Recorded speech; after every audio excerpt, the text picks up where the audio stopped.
what's up, Roxstars? It's Rox, and I'm coming to you today with the review for Love and Hip Hop ATL Season 6, Episode 7. So let's get to it, shall we? Alright, you guys, the nothing first. Waka is trying to get his girl Tommie back. Okay, he says that he needs some help with it. And, he has a good relationship with his stepdaughter Charlie, so he takes stepdaughter Charlie skating. And, it's all real cute. He's out there on the rink and he's falling and whatnots. They sit down and talk afterwards, and it's so cute because Charlie is just really like a goofy 9-10-year-old kid. It's refreshing to see. There's so many fucking mannish ass kids out here nowadays that you don't even really see like true kids on TV anymore. She ain't all in it like that. She just knows that she would like for Waka and her mom to get back together. Waka says that you miss me, don't you? She's just like, yep. Looking down. Okay, I miss all of you guys too. Okay, what do I need to do to get back in? Do I need to take her shopping, bring her home another dog? Okay, take her to her favorite restaurant, take her out of town on a nice trip? She was just like, I don't know, you just need to figure out something. Okay, so didn't get much help from the child, so now he's got to take it to Mama Deb. Oh, Miss Deb, a blast from the past. Miss Deb got her a new lace frontal. She got her baby hairs laid down and everything, child. She ready for y'all today. He say Miss Deb gonna give him the real. When does Miss Deb not give you the real? So he sits down with his mom and he's telling her how Tammie's been. Okay, even gave him the dog's pillow to lay his head upon. He don't think that shit is funny. Waka, you can't think that everything is good. She's hurting. That infidelity runs deep. I'm broke. Oh, my throat. Oh my God, am I gonna get through this tonight? He says, yeah, I know, Mom, but I'm a grown-ass man. You ain't gotta treat me like that. It's insulting when you cross her not once, not twice, but 3 times. Come on, Waka. Enough is enough. Hold on, y'all. Oh. Now Tommie and Charlie have moved out of the house. Charlie, your little girl, your daughter that you raised and loved so much, maybe this is what was needed to wake you up. And she was like, nigga, you better get that shit together because you ain't bringing no other woman to my damn door. Now back at the house, Tommie, she decides that she gonna drill Charlie to see how her date went with her stepdad, So she goes up to the room and she's just talking to her like, what did you guys do? And she said, we went skating and we were talking about you. Okay, and she was like, really? And she was just like, yeah, and you guys really need to get it together and just get back together. He said he want to take you on trips and go shopping and do things for you. And Tommie was just like, you know what? It's not that simple though. Okay, you can't just do that when you've been doing all this other fuck shit around town. Plus, none of that matters. Okay, Tommie would like a faithful husband before anything. Charlie was just like, please, Mom, just go out with him once. And she was just like, it's too soon. Okay, and Charlie says, well, you know how you say that I'm half of you? Okay, well, my half wants you to go out with Waka. Tommie, again, she says she's going to think about it, but y'all know how long that thought is going to be. 1.1 second.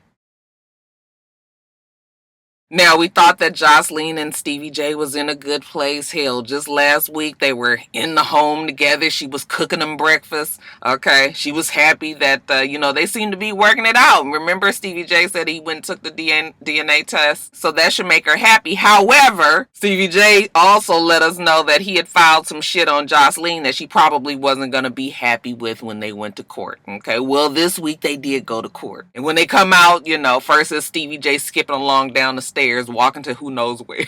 We don't ever know what car he going to or nothing. I guess he did go to a car. But anyway, he says, yeah, didn't go too well. He took the DNA test, but Joseline is pissed because he had asked for the judge to do a drug test on her as well, and he wanted to file for custody. So, if the child is his. And he said, he filed that back when they was in a bad spot. That's why the paperwork was there, okay? Not taking into account these last couple of weeks that they've been good. But when Joseline bring her ass up out of that court, she had one. I said, girl, you was in court with some damn sweatpants and a fur coat on and some Adidas. I was just like, what the fuck is going on here? She looked a fucking mess. That face was all glittered up, them damn eyelashes. And I said, girl, Tutu, just wrong. She gets in the car with her lawyer and she is hotter than fish grease. This good for nothing son of a bitch. I mean, you filed those papers when we wasn't talking, Stevie, but now that we good, the only thing you had to tell a judge is, hey, judge, I'm sorry that I made up all these lies, but now we're good. I want to withdraw that. But he not man enough to do all that. Joseline is pissed, okay? She was just like, now that I done seen what the fuck Stevie J is capable of, I can't let him get nowhere near Bonnie Bella. We gonna do all that we can to keep the nigga away. Didn't her damn lawyer look like Cordell Stewart? I said, oh, Cordell, you done got you a side job. Joseline is just dumbfounded by the whole thing, I cannot understand how somebody who is in and out of rehab or $1 million in child support on probation because you can't stay clean is asking the judge to give you custody for a kid that you just took a DNA test for and you still don't even have the result. She was just like, that Stevie J is tripping. He was kind of tripping on that one, okay? But like I said, he was mad and she was mad, but yeah, that shit backfired. I guess he could have withdrawn it. I'm sure his lawyers probably told him not to do it because of the shit that they go through back and forth. Well, here is where they are now. Okay, Joseline says she taking her damn baby and she is going to fuck to Miami. Now later on, the results of the DNA test came, okay? And I thought that shit was funny because she was real nervous about the results. I remember one of my rock stars was really into it with me talking about how she must have some doubt because she wants him, she was sneaking the DNA, the draws to the DNA place. And I was like, no, she don't have no doubt. But I guess you might be right, Rockstar, because her ass was sweating bullets when she was sitting at that fucking table. Girl, if you don't have no doubt, talking about she hoped that Stevie J ain't pulled no fast one. You can't pull no fast one on no DNA. Okay, nigga, you take your ass down there. They gonna make sure you are who you are. But Joseline says, I know that Stevie is the only person that I lay with. I said, okay, girl, wanna calm the fuck down then. At the same time, we see Stevie J, he's with his lawyer. And they are also opening up the paperwork on the DNA results. So this is happening simultaneously, okay? Joseline can't do it. Alright, so she gives the paper to her brother, like, oh my God, let me just hold on. I know we doing this in front of the camera. Let me get myself together. He about to open the paperwork and she snatched it. She was just like, I'm about to have an anxiety attack. Can we just rip it up? No, you can't rip it up. So Stevie J opens up his paperwork. Her brother opens up his paperwork. 99.9% Stevie J is the pappy. She was just like, you know why I'm mad now? He was like, why you mad? She was just like, you know all this shit that Stevie J put me through? Girl, we know what you guys both put each other through. It wasn't just him, it was you as fucking well, okay? So now that we know that he the baby daddy, what next, Joseline? Stevie J is over there celebrating. At least now he know he got 6 kids. Listen, I don't want him at all in Bonnie Bella life. He gonna cut a check and he will not see his daughter. Child, they putting on for the cameras because we done seen them together just on Easter Sunday, just this happy one big family. So Carly, she says that, she got to find out what exactly went down with Sierra and Mariah and Shooter. Okay, she done heard around the streets. Sierra tells her the shit that went down, how she had to hit Mariah in the side of her head and how Mariah said this Shooter and her was fucking around and he was giving her money and everything. Carly read, why am I always in everybody's drama, bitch? You took your ass over there. Goddamn bird. Shit. Trying to sound all concerned. Are you gonna get a divorce? Sierra's like, I don't even know right now. I can't even put my mind on it. I'm trying to work and I got to worry about this bitch who is the help fucking my man. She looked at Mariah as her little sister. Carly was like, girl, maybe y'all need to talk and try to, figure some shit out. And she thinks about it. All right. Well, what helps her along in her decision to talk to Mariah is Mariah had been calling her, okay, blowing up her phone. So Sierra was just like, I went on to listen to Carly and decided to meet up with Mariah and find out what the fuck is going on with her and my man. So she sits down and she was just like, okay, I cooled down and, I done got myself together so I can come here and talk to you what you want to talk about. Mariah says, you know what? He came on to me. Sierra's just like, you lying. She was like, she did. Remember that time you had that event and he had drank a whole lot and you told me to take him home? When we got in the car, he was groping and pulling and feeling all on me. And by the time we got home, one thing led to another and then we went on and fucked in your house. I was like, that's about a bitch? You ain't fucked in my house too? I beat that bitch ass. Y'all know Rocky can't fight, but I'd have tried to fuck up right there at that table. Sierra's like, bitch, you was a lie. You shaped like a 13-year-old boy, okay? He wouldn't want you when he got all of this. She was just like, bitch, fuck you. I'm not like no teen. You know, I got a nice body.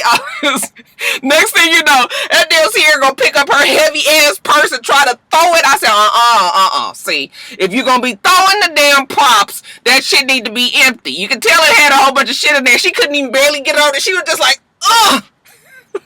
Y'all remember on New York, Love and Hip Dog New York, when that guy took her purse? Who was that? I know y'all remember.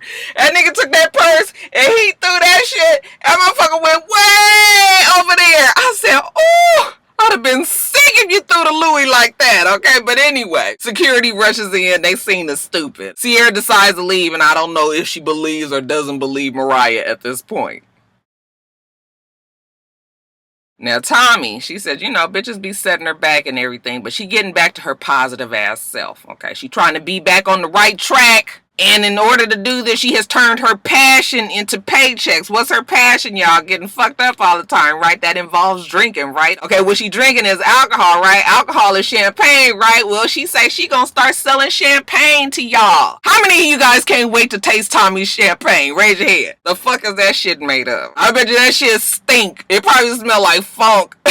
Titty sweat, you know, toenail clippings, and you know, that's the special touch right there. I want that ghetto ass shit. She has some place in Sandy Springs making champagne. We see people who are trying to seriously be in the alcohol, you know, whole industry. It takes years for them to get their alcohol off the ground, okay? But yet and still, we got Tommie. She can just run around the corner and she gonna make some fucking champagne for y'all. Okay, what kind y'all want? Shit. Girl, you done better making a damn malt brew. I said, girl, ain't nobody buying your damn champagne. But anyway, she there with the guy. She telling them that she a Don, okay? So she said she was gonna name it some shit, because she come from, like, you know, a mafioso family, and I was so embarrassed for her. Now, you can act like that with the niggas, but can you act like you got some fucking sense with the white folks? You know, the white guy was just like, oh, okay, if you say so. While they're talking, old Karen King, you know, she out on work release. She shows up. She got her tight-ass dress on with the slit up to here. I said, Karen. Now listen, I'm an older lady too, and I know sometimes we just want to make it, we just want to put ourselves out there and be trendy like the young girls and everything, but that's all I'm gonna say is no.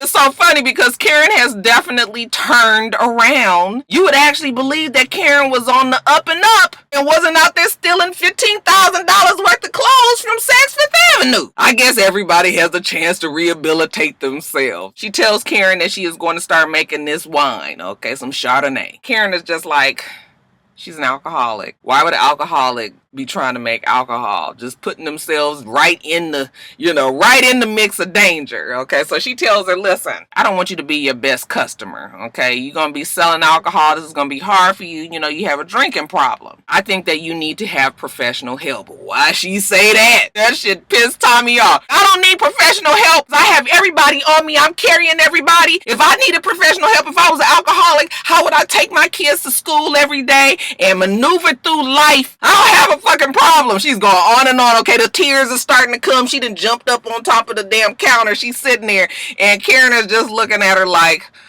okay, yes you do. And she was just like, no, I don't. I couldn't do none of that if I was drunk every day. Karen said, I didn't say that you were drunk every day. Do you drink every day? No, I do not. Karen says, listen, I know you mad. I know she don't want to hear it. Okay, this is probably a little bit of tough love for her, but you need to get you some help. I'm gonna always be here for you, but you know, you need to think about it, you know. So Tommie was just like, well, despite on how Karen feels about me, I am still gonna invite her to my wine tasting so that she can come out and support. Now later on, we see Tommie out with Jessica Dime and Jock. Jock says that, you know, he got to take a break from the hoes right now, Carly, because, you know, it's entirely too much. So he's there hanging with Tommie. Jessica Dime is trying to figure out what is going on with their relationship because they just will not, exactly say what it is, So Jessica was like, well, what about Carly? He's like, what about Carly? Shit, I ain't got to do nothing with Carly. Carly is not my woman. And Tommie says, I don't give a fuck about Carly. I'm not thinking about Carly, anything like that. Jessica says, well, you probably should say something to her. Jock doesn't understand why he should. While they talking, though, Jock was like, hey, I heard that you had a fight with a Treasure. She worked with me. She kind of shadowing me at the radio station. Tommie was like, child, she trying to be on the radio now? Absolutely not. Tommie was like, she was acting a fucking fool, so I had to put her in her place. Jessica Dime was just like, oh, I thought you said that you changed. She was just like, I know, baby steps. I'm trying. Like, I got this wine that I'm about to put out, and I want you to come to my wine tasting. Jessica Dime is the same as Karen, like, girl, don't get high off your own supply, okay?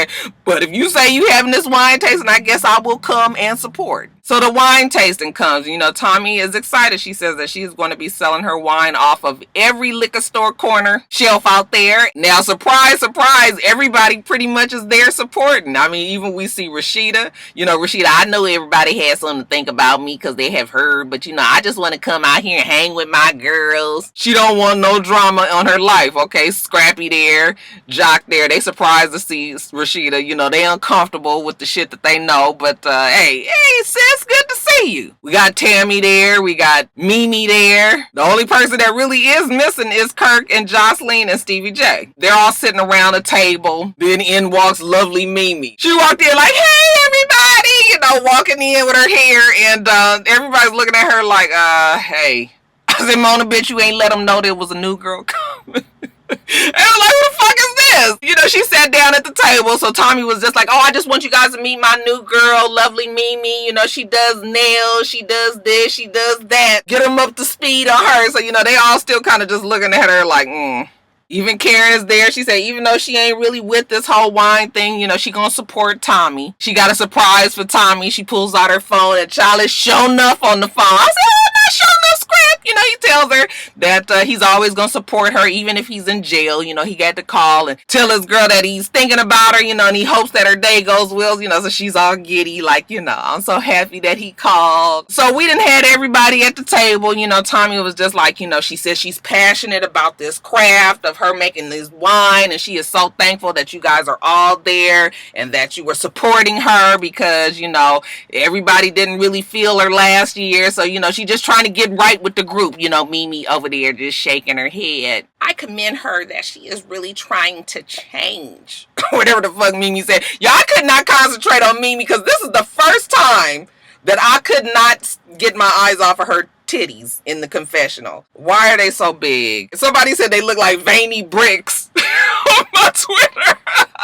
They so hard, and then it's just the veins be coursing through there. I said, that bitch look like they pulsate. When you have a bump or something, that shit be hurting real bad, and when you lean over and all the pressure go to it and it feel like that motherfucker gonna explode. That's what her titties look like. They look like pulsating pimples. Motherfuckers as big as fuck. But Mimi, she does support her and tells her, that it's a good thing that she's doing this. So, Tommie really starts to get emotional, get to crying. And Tommie was like, see, this is what I want you guys to know. This is what I wanted you guys to see about her. She is just a mother that's just trying to do better for her kids and herself. So then lovely Mimi jumps in and says to Jessica, girl, I haven't seen you since the Joseline video shoot. Everybody looked around like, uh-oh. You just said the damn bad word up in here today. Tommie is irritated. She was just like, you went over to her video shoot? Jessica was like, yes, I did. And she was just like, why would you go over there? Mimi was just like, did you guys make up, like make nice with each other? Jessica was like, well, the same way that you wanted to prove that you had changed, the same way that I wanted to give Joseline a chance. While she's trying to explain herself, Tommie jumps in and was just like, oh, girl, lovely Mimi, did you do her nails? They're cute. And I guess Jessica Dime was mad that she was stealing her shine, And so Jessica Dime looked over at her like this, Lovely Mimi was just like, no, I did not do her nails. Jessica Dime was just like, bitch, calm down. I said, why are you so mad at Tommie? Tommie didn't even say nothing. Tommie was like, excuse me? She was just like, yeah, I don't like that bitch. Because she had to say some shit in my DMs about, older people with colored hair shouldn't have pink hair. And she just need to watch her fucking mouth, because she don't never know who she might offend. Okay? Well, just like that, what? You about to cuss the bitch out right here at this table for that? You know how sometimes you just don't like somebody? I have a feeling she just don't like Tommie. But anyway, Tommie was just like, later for you, bitch. Like, what the fuck is your problem? She was trying to brush Jessica Dime off like that, and they got to arguing. And then that Tommie picked up her big ass drink and she pulled it back like I said, girl, that you done pulled it back too far. Cause she was so busy having it back like this. And Jessica Dime jumped up and reached over and grabbed her. She said, bitch, I wish you fucking would try to throw that shit at me. Jessica Dime was gonna whoop Tammie's ass. She was so mad. Just so fast. It happened so fast. You know, security rushes in and the table is a commotion. You know, all the men are just looking like, Lord, we can't never get these women together without them fighting. And then, I guess because the attention was taken off of Tommie and her party, now all of a sudden she mad. You know, get that bitch out of here. Anybody that's with Joseline is the enemy of mine. You know how I feel about that bitch. You gonna come up here and say,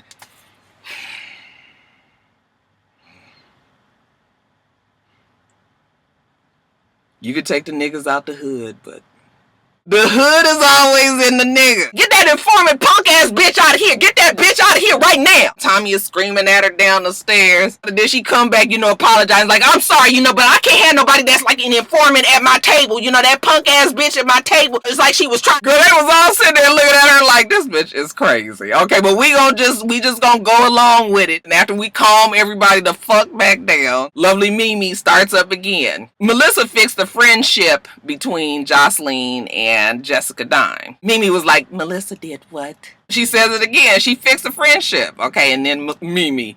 Melissa likes to straddle the fence. She likes me. She likes Joseline. I guess Melissa can't be friends with whoever the fuck she want to be. Mimi already knew that they were friends, so what is the big deal? Child, who knows? But anyway, they have decided that they have put Jessica Dime out the club. She is unwanted and unliked again. Okay, so I guess now she ain't got no choice but to be Joseline's friend. And Tommie is in the club. Okay, she's in with the in crowd now. They all seem to be supportive of her. All right, so we calm the table back down, and then in walks this lady. I was like, who the fuck is that? I was like, is that Treasure? I said, no, that ain't Treasure. Who is that, child? It's Tommie mama. Okay, Tommie was just like, Lord, they is really trying me. You know, the mama walking, hey, y'all! Like, she know everybody. Everybody again was like, who the fuck? Why the fuck? Where the fuck? When the fuck? Alright, you guys, so let me get off of here. Make sure that you rate, comment, and subscribe to the channel. I'm itsrox. The channel is for itsrox. I was checking my elbow. It ain't too bad. Everything else I do will be in the bottom bar. Alright. So I hope that you have a wonderful, wonderful rest of your day. I plan on doing the same. Till next time, Roxstars. Bye.